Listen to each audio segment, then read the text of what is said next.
Shalom e bem-vindos à Via Rápida Israel, uma frase do hebreu que significa amarás a Israel. Esperamos que vocês fiquem conosco porque nosso professor Dr. Baruch vai compartilhar um estudo expositivo da Bíblia. Dr. Baruch é professor titular no Instituto Zera Avraham, com sede em Israel. Ainda que todas as aulas no Instituto são dadas em hebraico, o Dr. Baruch fica feliz em compartilhar este estudo semanal com dublagem em português. Para mais informações sobre nosso trabalho em Israel, visite nosso site amarasaisrael.org.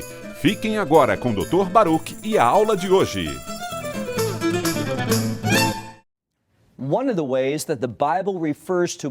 Uma das maneiras pelas quais a Bíblia se refere aos crentes é com a palavra santo. Esse termo pode não ter um grande significado para nós. Geralmente pensamos em uma boa pessoa ou algo assim, mas a palavra para santo, literalmente, tanto em hebraico quanto em grego, significa sagrado. A questão é como a santidade é gerada na vida de uma pessoa. Bem, a palavra-chave em relação à santidade é verdade. Em última análise, essa verdade é o Messias e Yeshua. Mas à medida que aplicamos a verdade à nossa luz, ela terá uma influência santificadora. Ou seja, a santificação está enraizada na mesma palavra para santidade. E essa é a mensagem que veremos que o Messias dá à igreja em Filadélfia. Dito isso, pegue sua Bíblia mais uma vez e vá para Apocalipse 3. Agora estamos prontos para o versículo 7. A igreja em Filadélfia é uma congregação que recebe apenas palavras de admiração. Ou seja, o Messias não encontrou nada neles que ele quisesse comentar de forma negativa. Devemos, assim, prestar atenção em como era essa igreja para que possamos aprender com ela e aplicar essa verdade à nossa vida, de forma que possamos andar nessa mesma santidade, nessa mesma pureza. Então, vamos ao versículo 7. A igreja em Filadélfia, literalmente, está escrito ao mensageiro da igreja em Filadélfia. Ele diz: escreva, pois assim diz o santo, o verdadeiro. Você vê porque começamos do jeito que começamos? Porque neste texto, o Messias, como sempre fez em cada uma dessas cartas, ele revela seus atributos, seu caráter. Ele revela algo sobre sua natureza. Aqui vemos uma correlação entre santidade e o que mais? A verdade.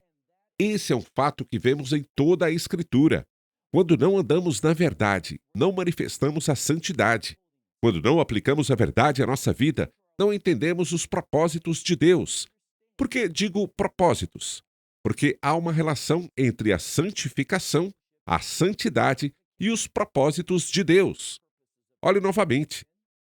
Ao líder da igreja em Filadélfia, escreva: assim diz o santo, o verdadeiro, aquele que em suas mãos está o quê? A chave de Davi. Agora, isso é importante porque antes ele falou a uma igreja anterior, dizendo que tem a chave do Shaol, ou do Mav, isto é, do lugar dos mortos e da própria morte. Em outras palavras, ele determina quem estará no inferno. Aqui vemos, e isso é muito significativo, a quem ele está revelando esta mensagem. A igreja em Filadélfia, uma congregação fiel, que caminhava em amor e verdade. E ele diz: eu tenho a chave de Davi. O termo Davi é sinônimo de reino. Quando você ouve Davi, o que deve vir à sua mente? Rei Davi. O que mais? Uma aliança que Deus fez com Davi. Muitas pessoas, e isso está correto, muitas pessoas apontam que esta aliança que Deus fez com Davi era para o próprio Messias.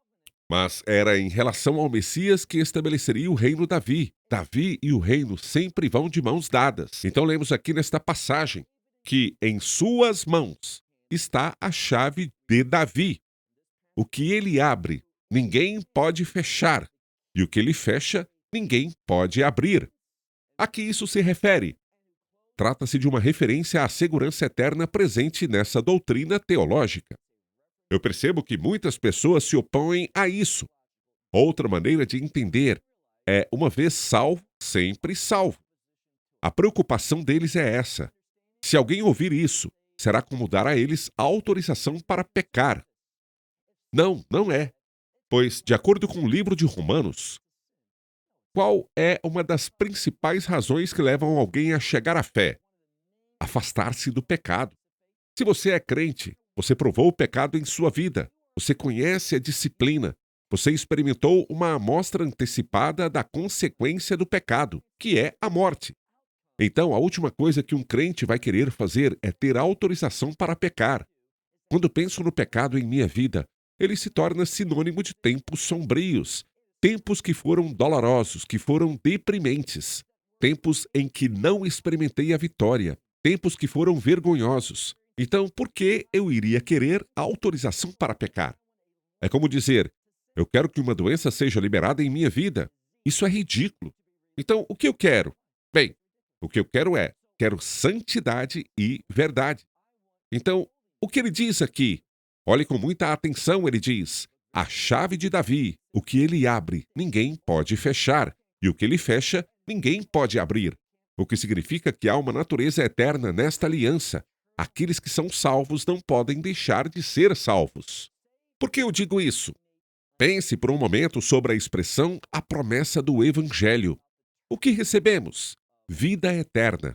Se não for eterna, então significa que pode ser perdida, pode ser tirada. Eu poderia simplesmente entregá-la, se assim escolhesse, e dizer que não quero mais saber nada a respeito deste Salvador. Deixe-me te fazer uma pergunta. Alguém faria uma coisa dessas? Você consegue imaginar alguém que experimentou a salvação, a intimidade com Deus, que diz: não quero nada com isso? Claro que não. É ridículo pensar assim. Mas o que a Escritura está dizendo é que quando Deus salva, essa salvação é para sempre. A vida eterna, se pode ser perdida, nunca foi eterna. Pense nos termos que a palavra de Deus usa para descrever a salvação. Ele diz aqui, muito simples: para quem ela é aberta, não será fechada para eles, e para aqueles que estão fechados, por terem rejeitado a aliança de Davi, diz aqui, não será aberta para eles. Versículo 8.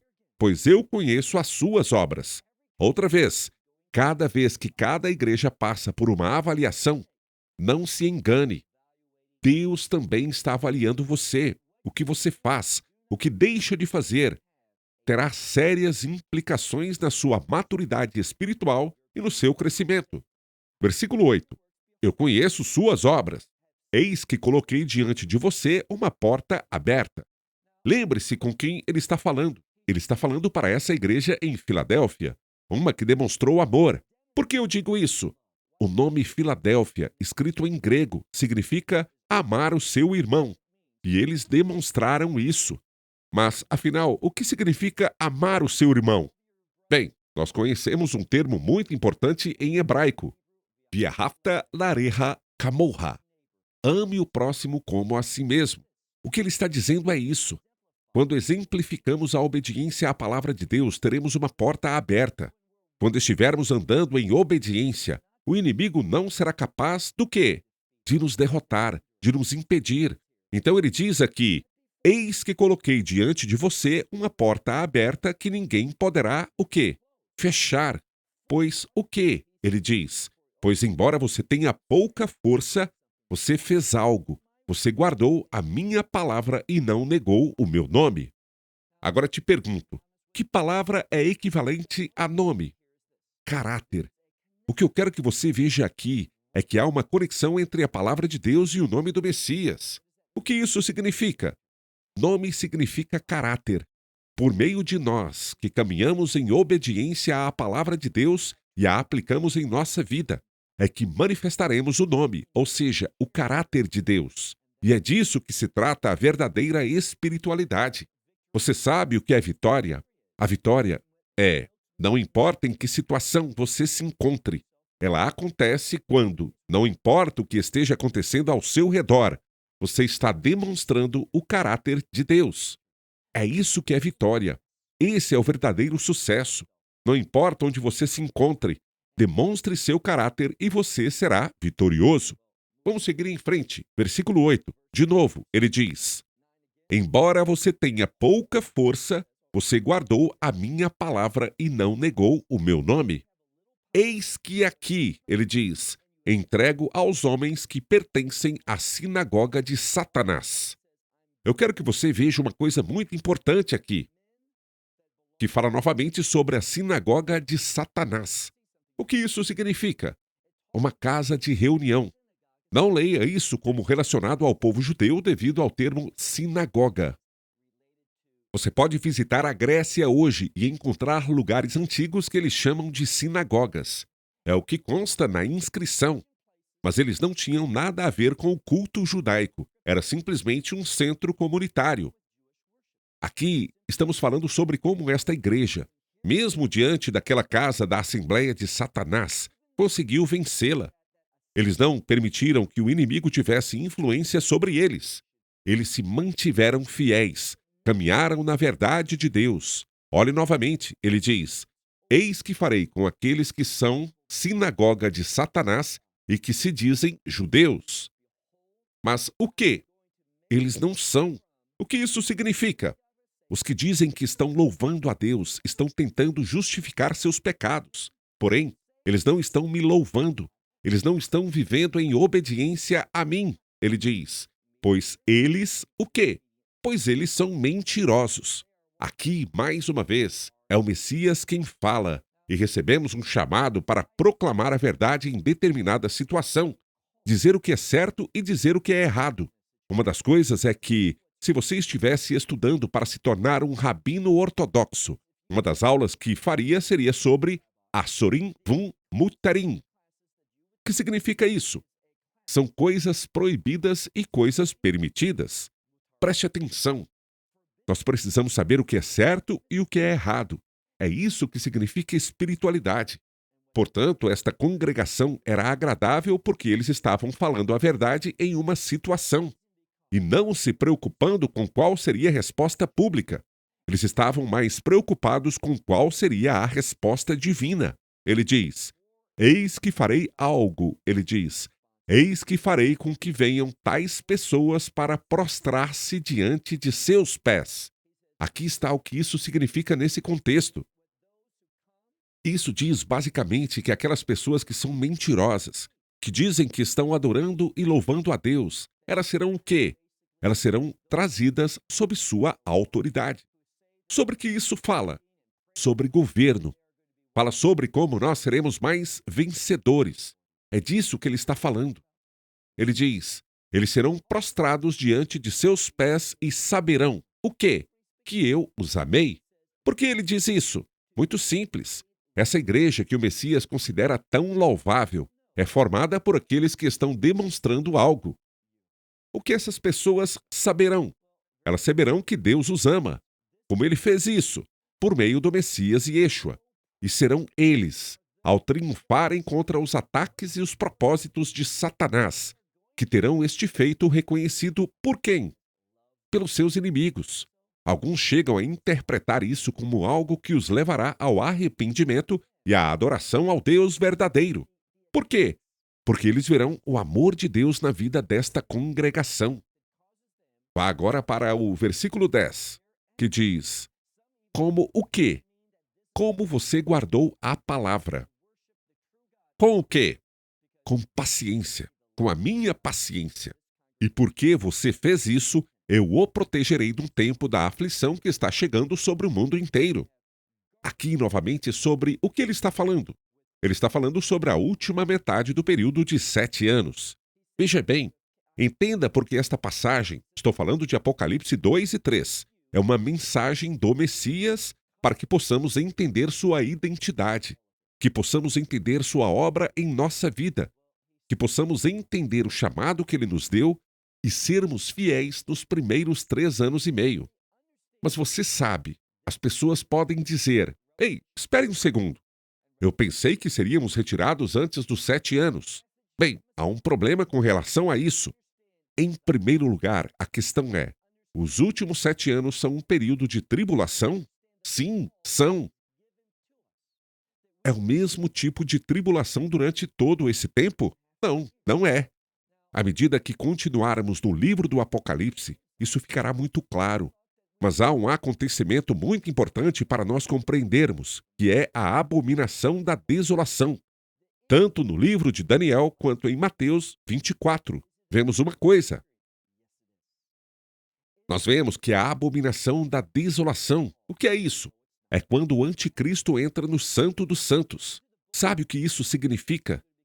Significa que haverá um templo nos últimos dias. Na verdade, alguém me perguntou: você acha que estamos vivendo os últimos tempos? Não, estamos próximos, mas não entramos nele ainda. Como saberemos que entramos nele?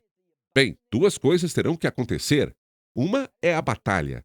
A primeira parte de Daniel capítulo 8, essa batalha em Daniel capítulo 8, dá origem ao anticristo chegando ao poder. A segunda coisa que temos que ver é um templo sendo construído em Jerusalém e sacrifícios sendo realizados novamente naquele templo. Eles serão agradáveis a Deus? Não, eles não serão, mas estarão lá. E outra coisa, ele nos diz que, na metade desse período, haverá uma aliança de 7 anos. No decorrer disso, o anticristo fará algo. Ele entrará, e você poderá ler em 2 Tessalonicenses capítulo 2, ele entrará no Santo dos Santos e cometerá algo que se conhece como abominação da desolação. O que é isso? É quando ele se proclama Deus e santo acima de todas as coisas que são santas. E o que é isso? Trata-se da abominação da desolação. A Escritura diz em 2 Tessalonicenses capítulo 2 que esse é o último evento que os crentes verão. Logo depois, não sei se é questão de segundos, minutos, horas, dias, semanas, porém, logo depois vai acontecer o arrebatamento. E o que vai acontecer depois disso? Bem, a Bíblia fala de Daniel capítulo 12 como um lugar para onde podemos nos voltar, o pior momento de perseguição que o mundo já conheceu. Então, vamos voltar a essa passagem que diz aqui. Olhe novamente no versículo 10, ele diz: como você guardou a palavra com minha paciência. Essa é provavelmente uma maneira melhor de traduzir. Eu também te guardarei da hora da provação que virá no futuro sobre o mundo inteiro. Para que fazer tudo isso? Para pôr à prova os que habitam na terra. Agora, anote isso. Essa frase do livro do Apocalipse será importante à medida que prosseguirmos, especialmente a parte que se refere aos moradores da terra. No livro do Apocalipse há 2 tipos de pessoas: os que habitam na terra e os que habitam no céu. Eu quero te contar um segredo. Não tem nada a ver com sua localização física. Os que habitam na terra é uma expressão idiomática para quem vive de acordo com os padrões do mundo. Os que habitam no céu se refere aos que vivem de acordo com os princípios do reino. Essa é a diferença.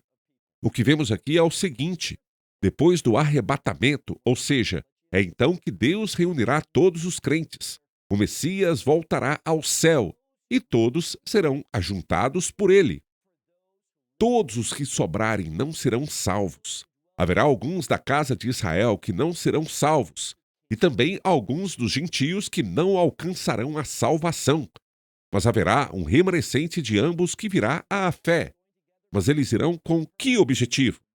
Para passar a crer em meio às provações e tribulações, aos que creem antes da abominação da desolação. Ele diz: nós, os que amamos o Messias, ele diz, nós transformaremos, seremos tomados. Diz o texto: eu te guardarei da hora da provação. Deste tempo futuro de provações, que virá sobre o mundo inteiro. Para provar a quem? Aos que são habitantes da terra. Olhe para o versículo 11. Eis que venho sem demora. Essa expressão, eis que venho sem demora, é em relação ao arrebatamento. Ela nos diz que precisamos viver com a expectativa do cumprimento das promessas que Deus fez aos crentes. Por isso, olhe novamente para o versículo 11. Eis que venho sem demora. Portanto, retenha o que você tem para que ninguém tire sua coroa. Aqui, novamente, ele faz uma referência à coroa. Ou seja, é para que você não se engane. Pois não está falando sobre salvação aqui. Está falando sobre o quê? Recompensas. As recompensas são as coroas. É o que a Escritura nos disse antes. E não queremos ser enganados. Não queremos ser desviados. Não queremos viver uma vida que não seja louvável. Não queremos viver uma vida que esteja em conflito com a verdade de Deus. Por quê? Porque sofreremos perdas dessas coroas. E quando chegar a hora de adorarmos a Deus em público, o que vai acontecer? Esse será o momento de pegar essas coroas e colocá-las aos seus pés. E não queremos nos apresentar a Ele com as mãos vazias. Deixe-me dar um exemplo do que estou falando. Melhor ainda, uma explicação do que essa imagem está tentando nos transmitir. Não vamos querer, a partir do momento em que nos tornarmos crentes, viver esse tempo. Sejam 5, 10, 20, 50 anos, qualquer que seja. E ao chegarmos diante de Deus, não ter absolutamente nada para apresentar, não termos coroas, sem recompensas, nem recompensas, nada para oferecer-lhe, dizendo: sabe de uma coisa? O Senhor entregou a sua vida, deu tudo por mim, e eu não correspondi com nada. É por isso que é tão importante não nos deixar ser enganados. É por isso que ele fala sobre santidade e verdade, essas duas coisas que andam juntas para produzir uma vida justa. Olhe novamente, versículo 11. Eis que venho sem demora. Portanto, retenha o que você tem para que ninguém tire a sua coroa.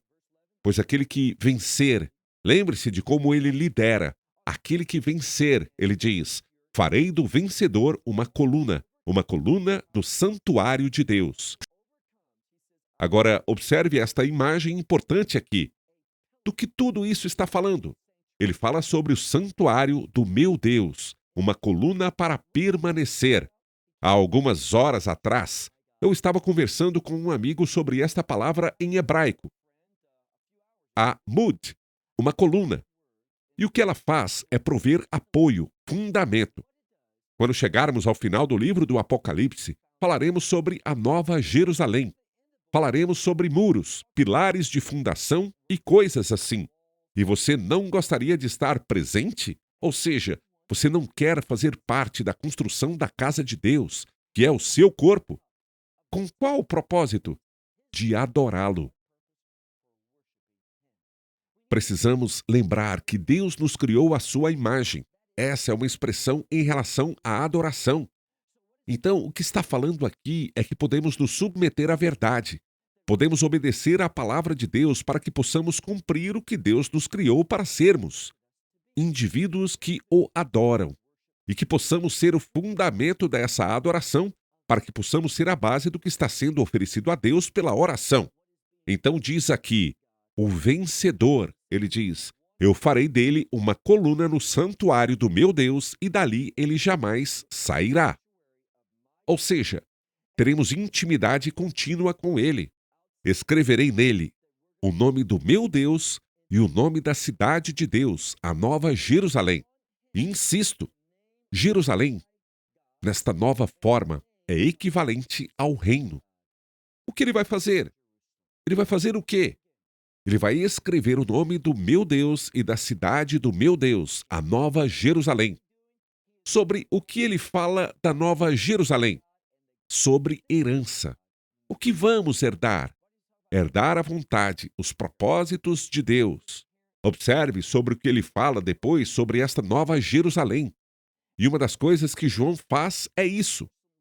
Ele introduz termos sobre os quais falará mais tarde, às vezes, muitas vezes depois, para que tenhamos mais compreensão do que está falando. Bem, porque estudamos este livro antes, nós sabemos sobre a Nova Jerusalém. É o resultado final da palavra, os propósitos, os planos de Deus. É o estado final do reino.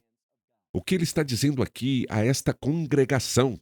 Lembre-se, Filadélfia, uma igreja fiel, é que sobre eles está escrito o nome de Deus, ou seja, o seu caráter será o caráter deles.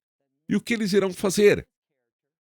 Eles habitarão, ou seja, eles irão experimentar o cumprimento da vontade de Deus em suas vidas. Esse é o benefício. Ele diz: escreverei o nome do meu Deus e o nome da cidade do meu Deus, a Nova Jerusalém, que desce do céu. E termina, da parte do meu Deus. Agora, sabe o que eu penso quando ouço este versículo? Penso em como Tiago diz que toda coisa boa e perfeita desce de Deus dos céus. É assim que a Nova Jerusalém está sendo identificada. E o que Deus quer fazer? Ele quer prover isso para nós. Este é o estado eterno. E para quem ele está revelando isso? Para Filadélfia. Aqueles que o quê? Que experimentaram o amor de Deus e que responderam a essa experiência amando seus irmãos. É isso que essa palavra Filadélfia significa, o amor de irmãos. Por fim, ele diz, e o meu, o quê? E o meu novo nome. Quem é este que está falando? O Messias. Olhe para este versículo novamente. Ele diz, e o meu novo nome. Essas pessoas que são fiéis, que experimentaram o amor de Deus, permitiram que esse amor de Deus os transformasse, eles vão entender. E o que elas vão entender? O Messias, esse novo nome.